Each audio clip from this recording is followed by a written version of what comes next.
Hi అండి అందరికీ. చూడండి, నాకైతే బట్టలు ఫుల్ బిజీ ఉన్నాయి, అందుకే కుడతాను. ఇంకా మా పిల్లలైతే ఇంకా బట్టలు పిండేస్తున్నారు ఇద్దరు.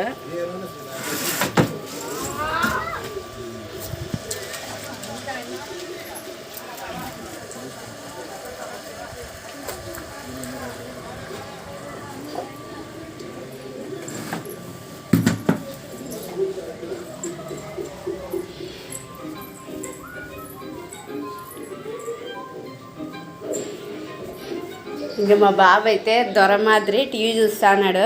చూడండి, ఆడవాళ్ళకి ఎంత బిజీ. 10 మంది ఇంట్లో ఆడవాళ్ళు ఉన్నా పని ఉంటుందండి, మగవాళ్ళకి ఏం పని ఉండదు. ఓకేనండి, ఆడపిల్లలు ఇందుకే ఉండాలనుకుంటానండి నేను. చూడండి, 2 పిల్లలు